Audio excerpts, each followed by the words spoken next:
یا نبی سلام علیکہ، یا رسول سلام علیکہ۔ الحمدللہ رب العالمین والعاقبۃ للمتقین، والصلاة والسلام علی سید المرسلین وعلی آلہ واصحابہ اجمعین۔ اما بعد، اعوذ باللہ من الشیطان الرجیم، بسم اللہ الرحمن الرحیم۔ عن انس قال قال رسول اللہ صلی اللہ تعالی علیہ وسلم، طلب العلم فریضۃ علی کل مسلم و مسلمہ۔ صدق اللہ مولانا العظیم وصدق رسولہ النبی الامین المتین الکریم، ونحن علی ذلک لمن الشاہدین والشاکرین والحمد للہ رب العالمین۔ قال اللہ تبارک و تعالی فی شان حبیبہ الاعلی، ان اللہ وملائکتہ یصلون علی النبی یا ایھا الذین آمنوا صلوا علیہ وسلموا تسلیما۔ پڑھیں درود پاک۔ اللہم صلی علی سیدنا مولانا محمد بارک وسلم، صلوا علیہ صلاۃ و سلام علیک یا رسول اللہ صلی اللہ تعالی علیہ وبارک وسلم۔ کسی نے کیا خوب کہا ہے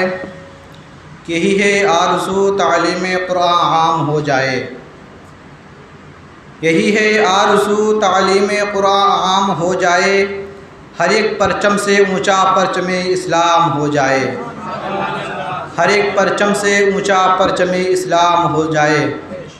معزز سامعین کرام، سرکار اقدس صلی اللہ تعالی علیہ وسلم نے ارشاد فرمایا، مسلمان پر چاہے بوڑھا ہو، نوجوان ہو، بچہ ہو، ہر مسلمان مرد و عورت پر علم حاصل کرنا فرض ہے۔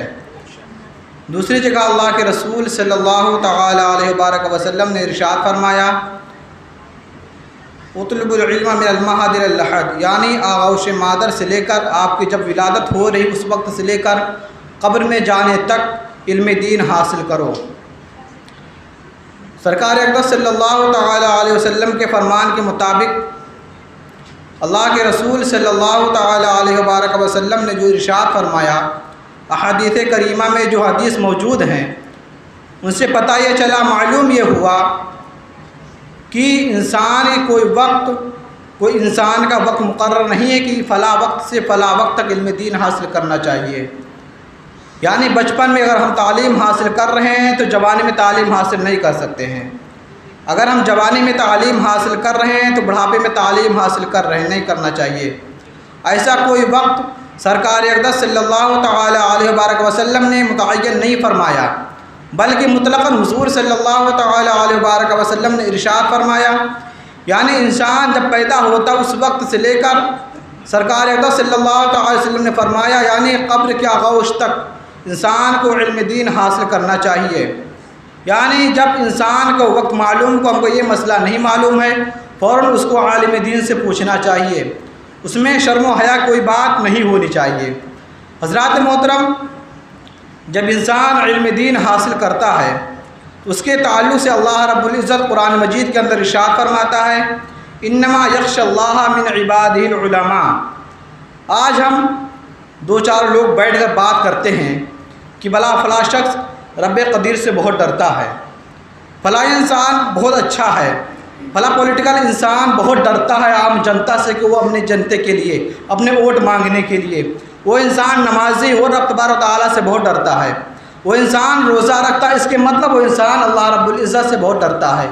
آئیے ہم رب قدیر سے پوچھیں کہ اے رب قدیر، کیا نماز پڑھنے والا رب سے زیادہ ڈرتا ہے؟ کیا روزہ رکھنے والا رب سے زیادہ ڈرتا ہے؟ تو اللہ رب العزت نے قرآن کی آیت کریمہ میں اس آیت کے ذریعے بتا دیا کہ جو روزہ رکھتا وہ نہیں ڈرتا ہے، جو نماز پڑھتا وہ نہیں ڈرتا ہے، بلکہ جو سب سے زیادہ رب سے ڈرتے ہیں وہ ہوتے ہیں جو علم دین حاصل کر رہے ہیں،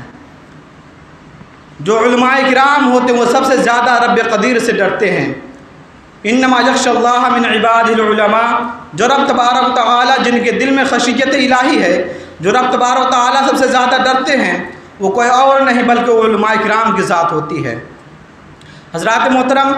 علماء کرام کی ذات اونچی کیوں نہ ہو، کیونکہ اللہ کے رسول صلی اللہ تعالی علیہ وسلم نے ارشاد فرمایا،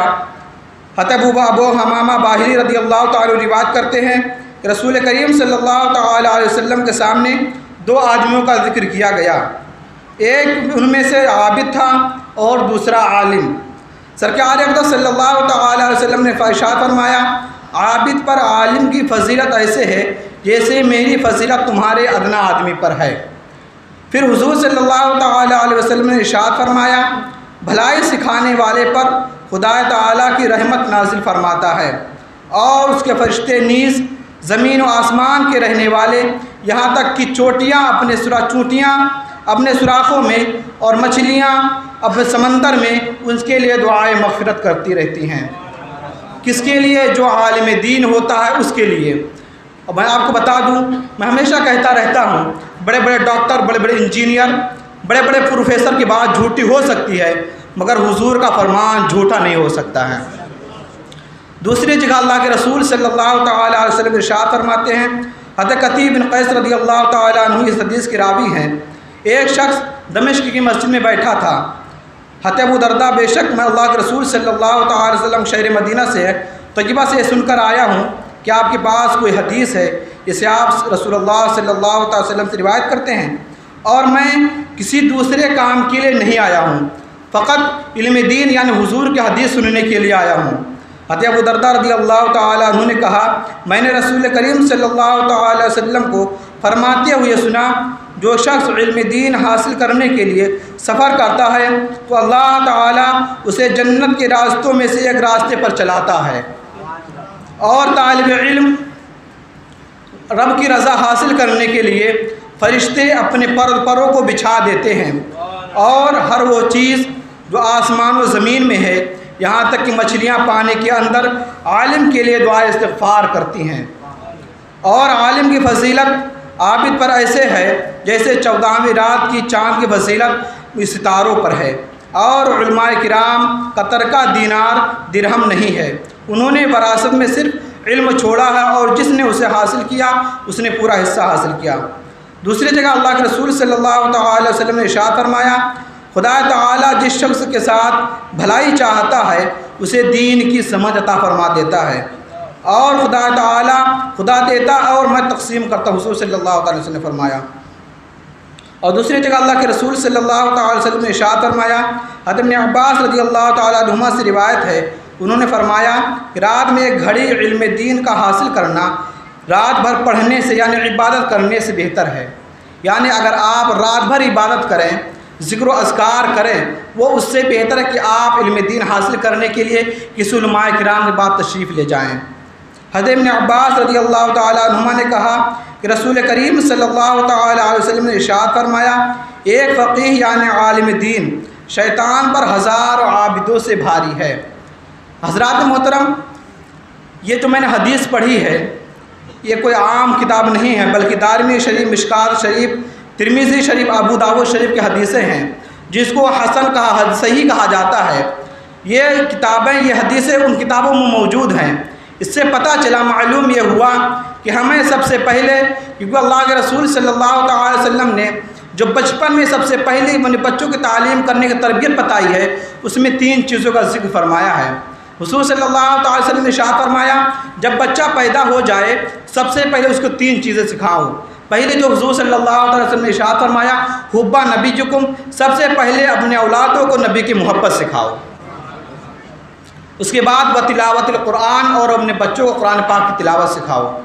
دوسری جگہ پھر تیسری جو حدیث ہے، حضور بیان فرمایا، حب اہل بیت سے محبت کرنے کا طریقہ سکھاؤ۔ حضرات محترم،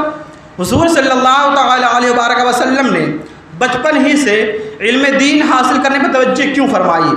وجہ کیا تھی؟ انسان جب آپ غور کریں، آج ہمارے ماحول کا، معاشرے کا ماحول یہ چل رہا ہے، اگر بچہ 4 سال کا ہے، 5 سال کا، اگر وہ غلطی کر رہا ہے تو اس کو نظر انداز کر دیا جاتا ہے۔ یہی غلطی آگے چل کر انسان پر بھاری پڑ جاتی ہے۔ معاملہ کی تربیت کیسے کرنی چاہیے۔ اللہ کے رسول صلی اللہ تعالی وسلم نے ارشاد فرمایا، جب بچہ آپ کے نالج والا ہو جائے، سمجھدار ہو جائے، بولنے والا ہو جائے، سب سے پہلے کسی دنیا دار کی محبت نہ سکھاؤ، والدین کی محبت نہ سکھاؤ، کسی پولیٹیکل انسان کی محبت نہ سکھاؤ، سب سے پہلے تاجدار کائنات حضور نبی آخر الزماں کی محبت سکھاؤ اس کو۔ حضرات محترم، آپ کو اگزامپل کے طور پہ میں سمجھا دوں کہ حضور صلی اللہ علیہ وسلم پہلے ہی کیوں دیا ہے درس، کہ سب سے پہلے کسی اور چیز کا درس دیتے تھے حضور؟ سب سے پہلے حضور نے نبی کی محبت یعنی اپنی محبت ہی کے بچے کے دل میں کیوں ڈالا؟ آپ غور کریں، علماء کرام بڑے بڑے صوفیاء کرام فرماتے ہیں کہ بچے کا جو ذہن ہوتا ہے وہ ایک لکڑی یعنی نرم جو ہوتی ہے، تازگی جو ہوتی ہے لکڑی کی، جب نرم رہتی ہے تو اس کو جس طرح چاہو آپ فولڈ کر سکتے، موڑ سکتے ہو۔ بچے کا ذہن بچپن میں اسی طرح رہتا ہے۔ آپ جو چیز بچے کو بچپن میں سکھاؤ گے، آگے چل کر وہ بچہ آپ کی تربیت کے مطابق وہی عمل کرے گا۔ اسی لیے حضور صلی اللہ تعالی علیہ وآلہ وسلم نے بچپن میں ہی جب حضور صلی اللہ علیہ وسلم کہا کہ حضور کی محبت سکھاؤ، جب آگے چل کر کوئی دیوبندی، کوئی عالم کسی آپ کے بچے سے سوال کرے کہ حضور صلی اللہ تعالی علیہ وسلم کو معاذ اللہ علم غیب نہیں ہے، حضور صلی اللہ تعالی وسلم معاذ اللہ مر کر مٹی میں مل گئے ہیں، جب آپ اپنی بچوں کی تربیت اس طرح کریں گے، بچے نبی کے آخر الزماں وہ ہیں جن کے اشارے پر چاند چلتا تھا، نبی کے آخر الزماں وہ ہیں جن کے اشارے پر چاند چلتا تھا، نبی کے آخر الزماں وہ ہیں جنہوں نے ایک چھوٹے سے اصحاب کے لیے چھوٹا سا پیالہ تھا، حضور صلی اللہ تعالی وسلم کے صدقے سے تمام صحابی اس دودھ کے پیالے سے شیراب ہو جاتے ہیں۔ حضور صلی اللہ تعالی علیہ وسلم بیٹے وہ ہیں جن کے اشارے سے چاند کو ٹکڑے ہو گیا تھا۔ حضور صلی اللہ تعالی وسلم کے ساتھ وہ ذات ہے پیارے کہ حضور کے انگولے سے پانی جاری ہو جاتا ہے۔ حضور صلی اللہ تعالی وسلم کے صدقے سے ساری کائنات کو رب نے وجود پر بخشا۔ اللہ تعالیٰ نے ارشاد فرمایا، اے محبوب، میں تمہیں پیدا کرنا مقصود نہ ہوتا تو اپنے رب ہونے کو بظاہر نہ فرماتا۔ جب اس طریقے سے آپ اپنے بچوں کی تربیت کریں گے، جب اس طریقے سے آپ ان بچے کی پرورش کریں گے، جب وہ بچہ کی کوئی اور حضور کی بارگاہ میں گستاخی کرے گا تو وہ بچہ بچپن میں جو سکھایا ہے آپ نے وہ بول اٹھے گا، بلکہ نبی کے آخر الزماں تم کہہ رہے ہو علم غیب نہیں ہے، بلکہ نبی کے آخر الزماں کے ذات وہ ذات پیارے جن کے صدقے میں ساری کائنات اللہ تعالی نے بنائی ہے۔ حضرات محترم، ہم کو اپنے بچوں کی پرورش بچپن سے کرنی چاہیے۔ اس کے بعد حضور صلی اللہ تعالی علیہ وسلم نے ارشاد فرمایا، وَتَلَاوَةِ الْقُرْآنِ، اور اپنے بچوں کو قرآن پاک کی تلاوت سکھاؤ۔ اللہ تعالیٰ قرآن مجید کے اندر ارشاد فرماتا ہے، لَوْ أَنزَلْنَا هَذَا الْقُرْآنَ عَلَى جَبَلٍ لَرَأَيْتَهُ خَاشِعًا مُتَصَدِّعًا مِنْ خَشْيَةِ اللَّهِ، اگر ہم قرآن پاک کو جو رب تبارک تعالیٰ پر رب قدیر نے نازل کیا اس کے ذریعے سے اللہ تعالیٰ ارشاد فرماتا، اگر ہم یہ قرآن کو کسی پہاڑ پر اتار دیتے اور انسان کی طرح اس کو سمجھ دیتے کہ انسان جس طرح ساری مخلوقات میں رب تبارک تعالیٰ نے جس انسان کو اشرف المخلوقات بنایا ہے وہ انسان ہے، یعنی انسان کی طرح کوئی چیز بھی سمجھدار نہیں ہوتی ہے، تو اللہ تعالیٰ نے ارشاد فرمایا اگر انسان کی طرح میں کسی پہاڑ کو سمجھ دیتا تو وہ پہاڑ قرآن پاک کے عظمت سے اور اوصاف سے وہ پہاڑ ریزہ ریزہ ہو جاتا، اور اس پہاڑ کا نام جبل مستحکم تقریباً بتایا گیا غالباً۔ پتہ یہ چلا جب رب تبارک تعالیٰ نے محبوب پر قرآن عظیم کو نازل فرمایا تو رب تبارک تعالیٰ کو یہ معلوم تھا جس قرآن پاک کو جبل مستحکم ایک پہاڑ ہے، جس قرآن پاک کو جبل مستحکم اتنا بڑا پہاڑ وہ حضور اللہ کے کلام کو اپنے برداشت نہ کر سکا۔ رب تبارک تعالیٰ جانتا تھا کہ میرے محبوب کی شان وہ ہے، میرے محبوب کی عظمت وہ ہے کہ قرآن تو قرآن ہے، ساری کائنات میرے محبوب کے صدقے میں بنائی گئی ہے، تو قرآن پاک اللہ رب العزت نے کسی اور نبی کو نہیں دیا بلکہ نبی کے آخر الزماں کو دیا ہے تاکہ میرے محبوب اس قرآن کو سمجھ سکے۔ میرے محبوب کا وہ سینہ ہے جو تمام پہاڑوں سے بھی زیادہ مضبوط ہے۔ حضرات محترم، اب ایک سوال یہ ہوتا ہے، قرآن مجید کو اللہ تعالیٰ نے اتنا بھاری ہے جو پہاڑ پر بھی نہیں اتارا جا سکتا ہے، لیکن حضور صلی اللہ تعالیٰ علیہ وآلہ وسلم پر رب قدیر نے قرآن مجید کو نازل فرمایا۔ رب تبارک و تعالیٰ نے جب حضرت جبریل علیہ السلام قرآن لے کر رب کی بارگاہ میں حاضر ہوتے، محبوب کی بارگاہ میں حاضر ہوتے، محبوب قرآن مجید کو سنتے اور سننے کے بعد اپنے سینے کے اندر محفوظ کر لیتے اور لوگوں کو یہ بتا دیا رب تبارک و تعالیٰ کا جو جائے محبوب امتی جو حضور صلی اللہ علیہ وسلم امتی ہیں اپنی قسمت مان ناز کریں، اپنی قسمت پر فخر کریں، اپنی قسمت پر جتنا رشک کریں کم ہے۔ حضور صلی اللہ تعالیٰ علیہ وسلم جب اتنا معتبہ قرآن جبل مستحکم نے دامن میں نہ سمیٹ سکا، اللہ رب العزت نے اپنے محبوب پر قرآن مجید نازل کیا۔ محبوب نے اپنے سینے کے اندر جلالی والا قرآن سمیٹ لیا، جمالی والا قرآن امت کے حوالے کر دیا، تاکہ انسان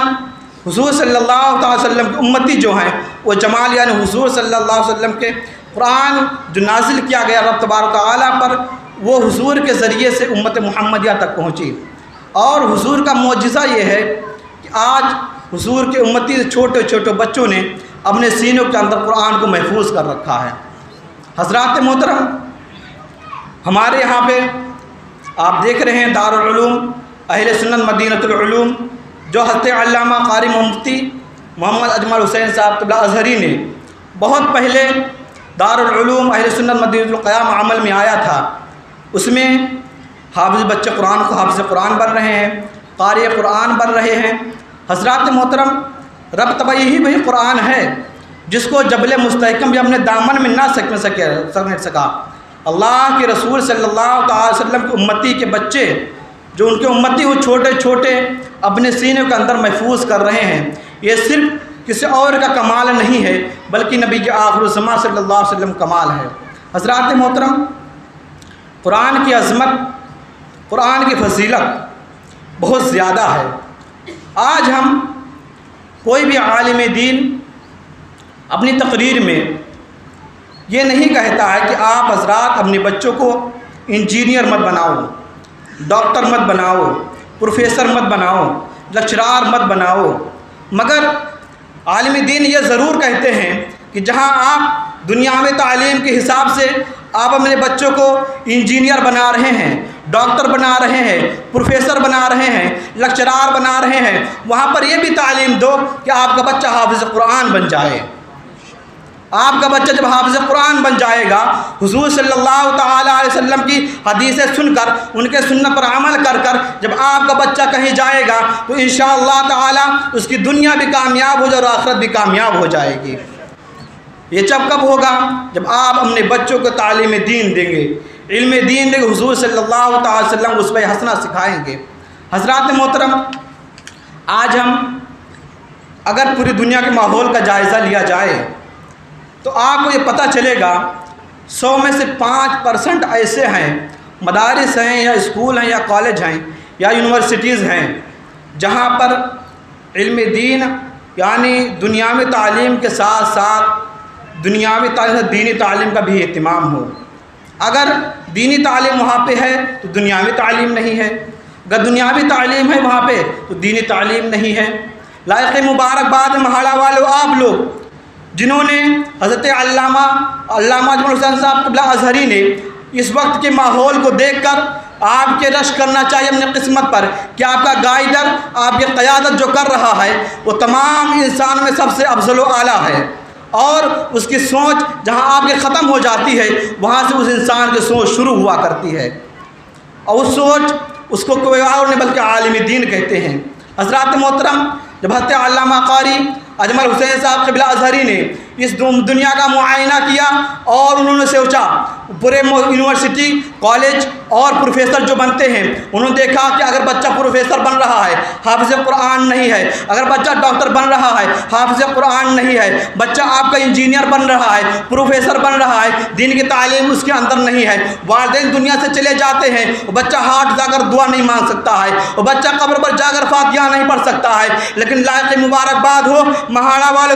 تم جیسا تمہارے اندر وہ عالم دین موجود ہے، تمہارے اندر وہ عظیم شخصیت موجود ہے جس کی سوچ دنیا و تعلیم یعنی دنیا و آخرت دونوں طرف سوچ ہے۔ حتی علامہ قاری اجمل حسین صاحب قبلہ ازہری نے اسی کو محسوس کرتے ہوئے دارالعلوم اہل سنت کا قیام عمل میں لایا۔ اس کے بعد انہوں نے بچوں کے لیے دنیاوی تعلیم کا بھی اہتمام کیا کہ اگر بچہ ہمارے یہاں سے حافظ قرآن بن کر نکل رہا ہے، اگر بچہ ہمارے یہاں سے عالم دین بن کر نکلے، اگر بچہ ہمارے یہاں سے عاشق رسول بن کر نکلے تو سن مہاڑا والوں اپنی قسمت پر ناز کرو، اپنی قسمت پر فخر کرو۔ اگر بچہ یہاں سے حافظ قرآن بن کر نکل رہا ہے تو اس کے اندر اس کے خوبی یہ ہے کہ وہ 10ویں کا سرٹیفکیٹ بھی ساتھ لے کر جائے گا۔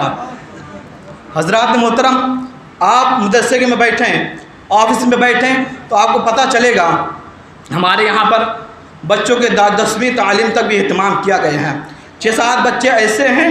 جو 10ویں کا ایگزام بھی دینے جا رہے ہیں۔ اس سال کی بات کر رہا ہوں میں۔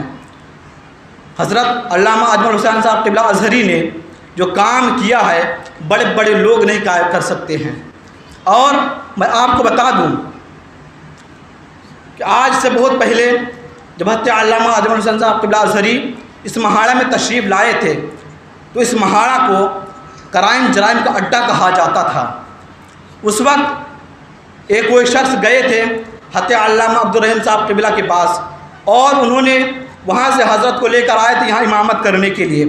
جب حضرت بتاتے ہیں کہ اس وقت میں جب مہاڑا میں آیا تھا اس وقت اس کی کیا حالت تھی، یہاں تک کہ کوئی لوگ نماز پڑھنے کے لیے بندہ تیار نہیں تھا۔ اگر نماز پڑھنے آتے تھے تو ان کو پیروں میں کنکریاں چبھ جایا کرتی تھیں۔ اگر انسان نماز پڑھنے کے لیے آتا تھا تو تبش کی وجہ سے وہ لوگ بھاگ جایا کرتے تھے۔ علماء کرام کو کوئی پوچھنے والا نہیں تھا۔ لیکن لاکھ مبارکباد مہاڑا والوں، جس طریقے سے حضرت علامہ اجمل حسین صاحب قبلہ ازہری نے محنتیں کی اور آپ لوگوں نے ساتھ دیا، اس کا ثمرہ یہ ہے کہ آج گھروں گھروں میں قرآن پاک کی تلاوت ہو رہی ہے۔ حضرات محترم، حضرت علامہ اجمل حسین صاحب قبلہ ازہری نے جو دارالعلوم قائم کیا جس میں بچے حافظ قرآن ہو رہے ہیں، ساتھ ہی ساتھ بچے 10ویں تک بھائی اسکول بھی جا رہے ہیں، ایگزام بھی دے رہے ہیں، اور ساتھ ہی ساتھ مدرسہ جامعہ الصالحات جو قائم کیا گیا عورتوں کے لیے، تقریباً اس میں 50 سے زائد عورتیں خواتین جو ہمارے بچیاں ہیں وہ عالمہ فاضلہ بھی بن چکی ہیں۔ حضرات محترم، اور دارالعلوم اہل سنت جن میں بچے جو حافظ قرآن ہو رہے ہیں وہ 7 سے 8 بچے وہ ہیں جنہوں نے قرآن پاک کو حفظ مکمل کر لیا ہے۔ سبحان اللہ، مچل کے بولیں سبحان اللہ۔ حافظ قرآن یعنی حفظ کو، قرآن کو اپنے سینے کے اندر محفوظ کر لیا ہے۔ اسی وجہ سے 18 تاریخ کو انشاءاللہ تعالی پہلا دارالعلوم اہل سنت مدینۃ العلوم کا ایک روزہ عظیم الشان جشن دستار حفظ القرآن آپ کے مسجد میں منعقد کیا جائے گا انشاءاللہ تعالی۔ اور 17 تاریخ کو ختم بخاری شریف جو بچیاں فارغ ہوتی ہیں اس سے پہلے آخری جو حدیث ہے بخاری شریف کی وہ حدیث پڑھائی جائے گی۔ اور خواتین اسلام کے لیے 20 مارچ کو یعنی جو پرسوں سنڈے، اس کے علاوہ جو آنے والا سنڈے ہے اتوار کے دن خواتین اسلام کے لیے 20 تاریخ کو دوپہر بعد نماز ظہر سے لے کر 5 بجے تک اس میں خواتین اسلام کا پروگرام ہے جس میں بچیاں عالمہ قاریہ بن رہی ہیں، وہ بچوں کے ردا پوشی ہوگی۔ آپ حضرات اپنے گھروں میں تاکید کر دیں کہ خواتین اسلام 20 تاریخ کو، اب 20 تاریخ جو آنے والا ہے اس میں 2 بج کر شام کے 5 بجے تک خواتین اسلام کے لیے پروگرام رہے گا۔ آپ حضرات اس پروگرام کے ذریعے سے لوگوں کو بتائیں، اور اس سے انسان کیا ہوتا ہے جب انسان علماء کرام کی بارگاہ میں آتا ہے دیکھتا ہے تو اسے ایک دینی جذبہ پیدا ہوتا ہے۔ اب قرآن کی اہمیت کے لیے میں آپ کو بتا دوں کہ قرآن کی اہمیت کتنی ضروری ہے۔ انسان قرآن کو ہمارے اندر بھول چکے ہیں۔ انسان بہت سے ایسے انسان ہوتے ہیں جو قرآن پاک رکھے کے بعد لا کر مسجد میں رکھ جاتے ہیں، بولے کوئی جگہ ہی نہیں مسجد میں رکھ لیجیے آپ، قسمت پر افسوس ہونا چاہیے تمہیں۔ حضور صلی اللہ تعالی وسلم نے ارشاد فرمایا قرآن مجید وہ کتاب ہے جس کو تمام بیماریوں کی شفا کہا جاتا ہے، اور اس شفا کے ذریعے انسان جب بیمار ہوتا ہے تو دوا کرائیے، اس کے ساتھ ساتھ تلاوت کلام ربانی بھی کیجیے، انشاءاللہ دیکھنا پھر آپ کا گھر نور سے مشور ہو جائے گا۔ حضرات محترم، قرآن مجید کی اہمیت و فضیلت یہ ہے کہ جب حضور صلی اللہ تعالی علیہ وسلم نے ارشاد فرمایا روزہ اور قرآن بندے کا شفاعت کریں گے،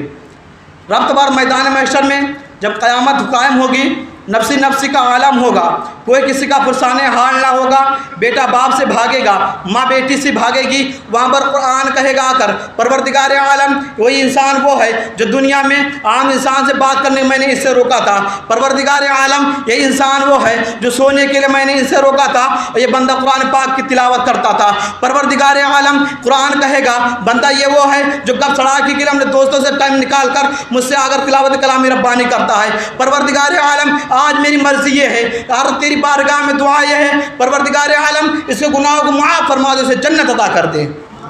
تو اللہ رب العزت اس کے حق میں قرآن پاک کی سفارش قبول کرے گا اور اس کو جنت میں داخل فرمائے گا۔ حضرات محترم، ایک انسان تھا، بہت ڈاکو تھا، بہت بڑا جابر تھا، بہت لوگوں کو ستاتا تھا۔ اس کا معمول یہ تھا کہ ہمیشہ ہر رات کو جا کر لوگوں گھروں میں ڈاکہ ڈالنا، چوری کرنا، ڈکیتی کرنا، بچوں کو لوگوں کو پریشان کرنا۔ جب اس کا انتقال یہ ہوا تو اللہ اس کو لوگوں نے کہا کہ اللہ رب العزت نے تیرے ساتھ کیا معاملہ فرمایا ہے؟ تو اس نے کہا کہ اللہ رب العزت نے مجھے بخش دیا۔ تو لوگوں نے بڑے تعجب سے کہا کہ تو اتنا گنہگار تھا، اتنا جابر تھا، اتنا سیاحکار تھا، تیرا کام یہی تھا کہ لوگوں کو ستانا ہے، لوگوں کو گھروں کو لوٹنا ہے، تو تیرا کام کون سا ایسا عمل کیا جس سے تیرے سارے گناہوں کو رب تبارک تعالیٰ معاف فرما دیا؟ اس نے کہا میں ایک مرتبہ اپنے ساتھیوں کے ساتھ، اپنے ہمراہیوں کے ساتھ ایک جگہ ڈاکہ ڈالنے کے لیے جا رہا تھا، ایک جگہ چوری کرنے کے لیے جا رہا تھا، مگر جب میں راستے میں گیا تو دیکھا ایک جگہ بچے قرآن پاک کی تلاوت کر رہے ہیں اور ان کی روشنی بجھ گئی ہے۔ میں نے بچوں سے کہا بچے یہاں پہ کیا کر رہے ہو؟ بچوں نے جواب دیا ہم یہاں پر بیٹھ کر تلاوت کلام ربانی کر رہے تھے مگر روشنی بجھ گئی ہے، روشنی ختم ہو گئی ہے، ہم کریں تو کیسے کریں؟ تو اس نے کہا اپنے ساتھیوں سے کہا تھوڑی دیر ٹھہر جاؤ اور یہ بچے قرآن پاک کی تلاوت کر لیں۔ جب میں نے یہ چیز کو کہا اور اپنے ساتھیوں سے کہا کہ بچے تھوڑی دیر رک جاؤ اور یہ بچے قرآن پاک کی تلاوت کر لیں، اللہ رب العزت کو یہ ادا اتنی پسند آ گئی کہ میرے سارے گناہوں کو معاف فرما دیا، رب تبارک تعالیٰ نے قرآن کے صدقے میں میری بخشش فرما دی۔ صرف نتیجہ یہ ہے اس نے کبھی نماز نہیں پڑھا، روزہ نہیں رکھا، صرف اس کا ایک عمل یہ تھا کہ اس نے قرآن پاک کی اس کی روشنی میں بچوں نے تلاوت کر لی تھی، وہ خود نہیں تلاوت کیا تھا، اس کی وجہ سے بچوں روشنی کے لیے اللہ رب العزت کو یہ ادا اتنی پسند آئی کہ اللہ رب العزت نے اس نے گناہوں کو معاف فرما دیا۔ حضرات محترم، ایک نبی تھے غالباً حضرت موسیٰ علیہ السلام، ایک قبر سے گزر رہے تھے، وہاں پر دیکھا کہ ایک شخص ہے جس کی قبر بہت عذاب ہو رہا ہے، چلے گئے، پھر ریٹرن آئے، دیکھا وہی قبر جس پر عذاب ہو رہا تھا، اب جب ریٹرن آ کر دیکھ رہے ہیں تو اس پر رحمت نور کی بارش ہو رہی ہے۔ رب تبارک تعالیٰ بڑے تعجب ہوا، رب کی بارگاہ میں حضرت موسیٰ علیہ السلام ہم کلام ہوئے، پروردگار عالم معاملہ سمجھ میں نہیں آ رہا ہے، ابھی ادھر سے میں جب گزرا تھا تو اس پر عذاب ہو رہا تھا، تیرا قہر نازل ہو رہا ہے، ابھی جب ادھر سے ریٹرن آیا ہوں اس پر رحمت و نور کی بارش ہو رہی ہے، معاملہ کیا ہے؟ پروردگار عالم راز افشا کر دے، ظاہر کر دے، معاملہ کیا ہے؟ تو رب تبارک تعالیٰ نے فرمایا موسیٰ تم جاننا چاہتے ہو، تم جاننا چاہتے ہو کہ یہ بندہ کون ہے جس کی وجہ سے عذاب ہو رہا تھا؟ ابھی تھوڑی ہی دیر میں رحمت و نور کی بارش ہو رہی ہے، وجہ کیا ہے؟ تو رب تبارک تعالیٰ نے فرمایا یہ بندہ بہت گنہگار تھا، بہت سیاہ کار تھا، مگر جب دنیا سے یہ آیا تھا تو اس کی بیٹی، اس کی بیوی حاملہ تھی اور اس نے بیوی سے وصیت کر کے آیا تھا کہ جب میرا کوئی بچہ یا بچی دنیا میں آئے، دنیا میں آنے کے بعد اس کو لے جا کر قرآن پاک کی تلاوت کروا دینا۔ اس کی بچی آج حمل سے بچہ پیدا ہوا ہے، اس کی بچی حمل سے بیوی جو تھی اس سے ایک بچہ پیدا ہوا ہے اور اب بچہ وہ جا کر آج مسجد میں تلاوت کلام ربانی پڑھا، یعنی بسم اللہ الرحمن الرحیم پڑھا ہے، تو موسیٰ سنو جس کا بچہ مجھے رحمان کہے، جس کا بچہ مجھے کریم کہے، جس کا بچہ مجھے رحمان الرحیم کہے، میری رحمت کو یہ گوارا نہیں ہے کہ اس کے باپ کو میں عذاب دوں۔ حضرات محترم، یہ ہے قرآن پاک کی فضیلت، لائق مبارکباد ہیں آپ لوگ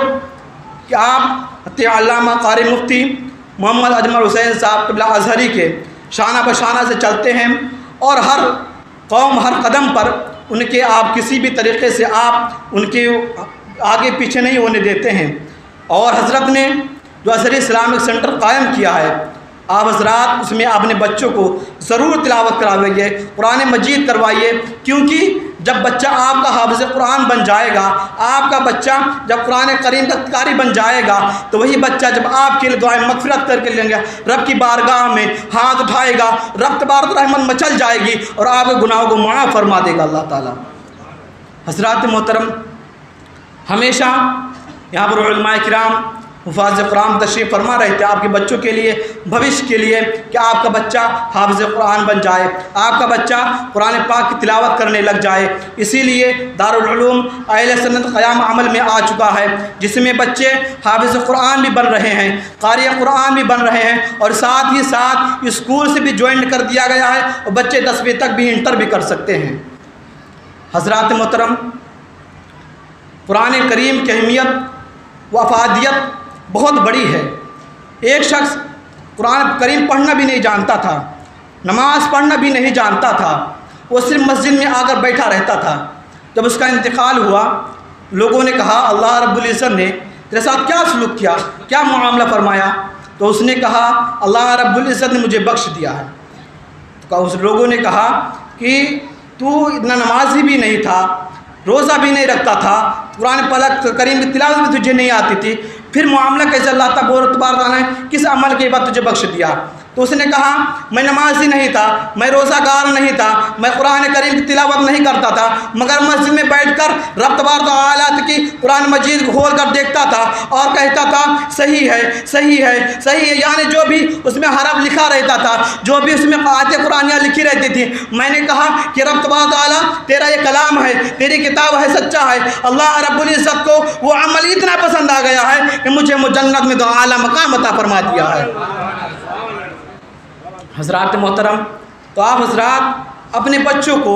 حافظ قرآن بنائیے، قرآن کریم کی تلاوت کروائیے، کیونکہ جب آپ دنیا سے چلے جائیں گے تو کوئی عمل کام نہیں آئے گا، صرف عمل یہ کام آئے گا کہ اگر آپ کا بچہ حافظ قرآن ہے، آپ کا بچہ قرآن کریم پڑھنے والا ہے، تو آپ کے قبر پر جا کر اگر فاتحہ پڑھ دیا، بسم اللہ الرحمن الرحیم پڑھ دیا، اگر آپ پر عذاب ہو رہا ہے تو وہ عذاب رب تبارک تعالیٰ ہٹا کر آپ کو جنت عطا فرما دے گا۔ صرف یہ ہے مین مقصد کہ آپ حضرات اپنے بچوں کو قاری قرآن بنائیں، حافظ قرآن بنائیں، اس کے بعد آپ حضرات اپنے بچوں کو انجینئر بنائیں، پروفیسر بنائیں، لیکچرار بنائیں۔ آپ حضرات ایک اعلان پھر سن لیں کہ آپ حضرات جو دارالعلوم اہل سنت قیام عمل میں آ گئے، جس میں بچے حافظ قرآن ہو رہے ہیں، جس کا پہلا ایک روزہ عظیم الشان جشن دستار حفظ القرآن 18 مارچ یعنی آنے والے جمعہ کو شب برات کے دن بعد نماز عشاء آپ کے اسی مدینہ مسجد میں بڑی ہی شان و شوکت کے ساتھ منعقد کیا جا رہا ہے، جس میں خطاب فرمانے کے لیے خطیب اہل سنت محامی اہل سنن حتی علامہ مفتی انوار احمد صاحب قبلہ حیدرآباد تشریف لا رہے ہیں۔ اس کے علاوہ دیگر علماء کرام و شورا اعظام تشریف لا رہے ہیں۔ آپ حضرات سے گزارش ہے کہ آپ حضرات کثیر تعداد میں جشن دستار حفظ القرآن میں تشریف لائیں اور علماء کرام و شورا اعظام کے نورانی بیانات سے اپنے قلوب کو منور و مجلہ کریں۔ اور 17 تاریخ کو ختم بخاری شریف بھی رکھا گیا ہے، اس میں بھی آپ حضرات شرکت کریں۔ اور خواتین اسلام کے لیے 20 مارچ کو بروز اتوار 2 بجے سے لے کر شام 5 بجے تک خواتین اسلام کے لیے پروگرام رکھا گیا ہے، جس میں بچے عالمہ قاریہ بن رہے ہیں جن کی رضا پوشی ہونی ہے۔